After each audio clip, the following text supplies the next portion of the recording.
the Middle East has been the center of great conflict, from the Great Crusades to the ongoing Iraq War. It is as though this area has been sculpted through violence and bloodshed. In the midst of this brutality lies the little country Israel. In the 57 years of its existence, Israel has epitomized the extent of bloodshed in the Middle East. However, in spite of this, Israel has served as a beacon of hope, for it took the first few steps to achieving a truly Herculean task, creating peace in the Middle East.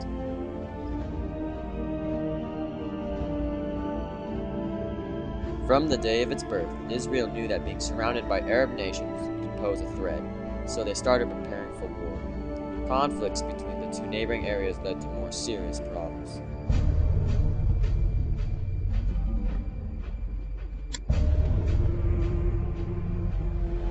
In the words of Egyptian President Gamal Abdel Nasser, "We shall not enter Palestine with its soil covered in sand. We shall enter it with its soil saturated in blood." Problems in turn formed into war-threatening circumstances for both sides. Estimating the amount of force for the Arab nations formed predictions which stated Israel being defeated. In order for the Israelis to win, complex strategies were required for the Israelis against their enemy.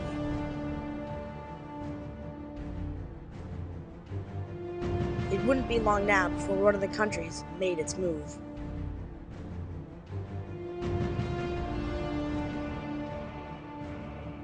On May 14, 1967, Egypt deployed its forces in the Sinai Desert, along with reinforcements in the Straits of Tiran. Israel was trapped in between Arab states with no option to the Red Sea. June 5th, 1967, 7:45 a.m. Israel delivers an astonishing preemptive blow in what would come to be known as the Six-Day War. The Israeli airstrike consisted of more than 150 Israeli fighter jets flying through the air towards Egyptian airfields, leaving in their wake countless 180-pound bombs. When Israel's second wave of jets strike, Egypt surprisingly doesn't respond. Why? A crucial piece of their army, Field Marshal Abd al-Hakim Amir, is returning to Egypt by plane. Fear of shooting down their allies prevents Egypt from firing. Egypt's misfortune costs it 286 of its 420 military aircraft. Israel loses only 9 planes. This Israeli victory set a tone for the next 6 days and left Egypt near hopeless. Israel has also heavily damaged the Jordanian and Syrian air forces. Without any resistance, the Israeli Air Force achieved their goal of complete air supremacy. Now, Israeli fighter jets completely covered the sky. The air forces didn't give up hope. They controlled the ground near their homes. Patrolled by tanks, Israel had no chance for an infantry attack. Following innumerable skirmishes, on June 12, 1967, a ceasefire was signed. The war had finally met its match. The conclusion of the war left the Arab states of Egypt, Jordan, and Syria decimated. Altogether, these 3 countries had lost around 18,000 men and 18,000 square miles of land. 4 months after the conclusion of the war, on November 22nd, the UN passed Resolution 242. This resolution called for Israel to withdraw from the occupied territories, while the Arab states would give Israel its independence and promise secure boundaries. Instead, the Arab states expressed their will to keep fighting Israel. In addition, Israel would not agree to withdraw from the territories under these conditions.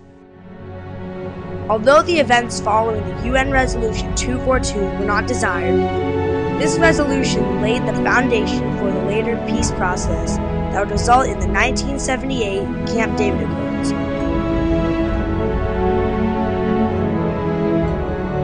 Leaders from respective countries, Anwar Sadat and Menachem Begin, came to Camp David to settle the ongoing conflict.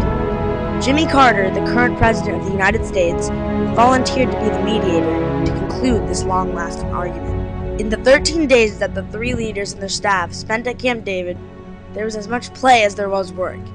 To keep the light mood, every evening the leaders would go out for a walk or play lawn tennis. Zbigniew Brzezinski, the National Security Advisor, also played a large role in the peacemaking process. But still, after 57 years of Israeli-Arab conflict in the Middle East, this problem is nowhere near solved. Many wars have been fought in the past, and many more are sure to come. However, these accords were a huge step closer to peace in the Middle East, and all Middle East countries undoubtedly benefited from these treaties.